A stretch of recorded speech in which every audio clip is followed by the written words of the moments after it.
ගම්පොළ කහවත්ත ප්‍රදේශයේ තියෙන තවත් නිවසක් මෙන්න මේ ආකාරයෙන් ගිලා බැහැලා තියෙනවා. අපි බලමු ඒ නිවසට වෙලා තියෙන හානිය.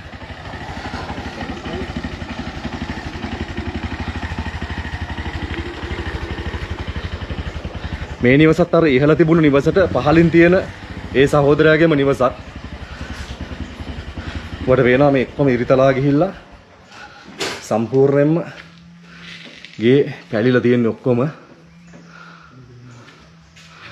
මේ විදිහට යනකොට මේ කඩාගෙන ගිහිල්ලා මේ ඉස්සරහ කෑල්ල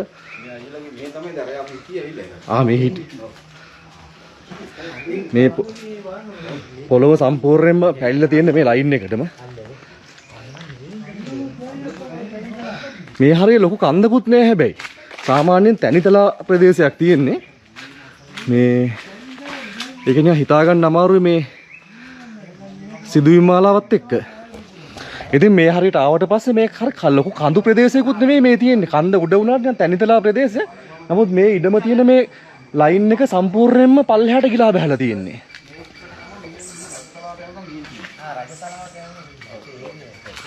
මේ ඔබට පේනවා මේ නිවස.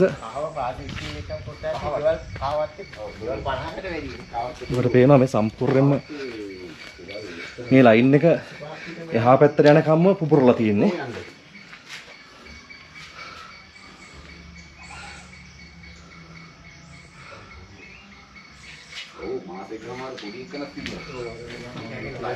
නිවස ඇතුළට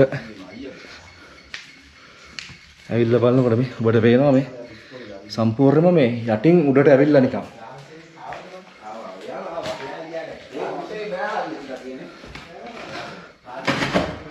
ඉතින් මෙහාට යන්න ටිකක් අවදානම්. ඉතින් මේ මුළු ගේම සම්පූර්ණයෙන්ම බහැලා තියෙන්නේ. මේ පුංචි දරුවෝ ඉන්න නිවසක්. ඔබට පේනවා පුංචි දරුවන් ඉන්න නිවසක්. මේ අයියගේ මේ මහගෙදරද මේ අයියගේ? මගේ නෝනාගේ මහගෙදර. දැන් මේකත් ඒ ටයිම් එකම දයි. එතකොට මේ වෙලාවෙම තමයි ගිහින් තියෙන්නේ. අපි උඩහින් ඉඳන් පහළට එනකොට අතන ඉර ගිහිල්ලා තිබ්බේ. ඒක ගේ ඇතුළට යනකම් ගේ ටෝච් එක ගහලා බලනකොට ගේ ඇතුළටම ගිහිල්ලා. ඊට පස්සේ මේ දොර අරින්න බැලුවා, අරින්න බෑ. ඊට පස්සේ අම්මලා කට්ටිය ඔක්කොම එහා පැත්ත පිටිපස්සේ දොරෙන් තමයි ගත්තේ. මාස එකමාරක විතර බබෙකුත් ඉන්න මස්තිනාට.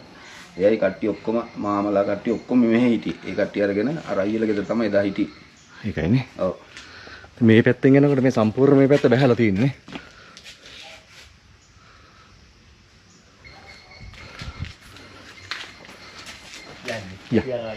අපි මේ අපේ යාළුවා අපි කොළඹ ඉඳලා ආවේ මෙයා බල්ලා යන්නේ. යන ඔයගොල්ලෝ උදේ ඉතින් මේක තමයි මේ ගම්පොළ ප්‍රදේශයේ අපේම ආදරණීය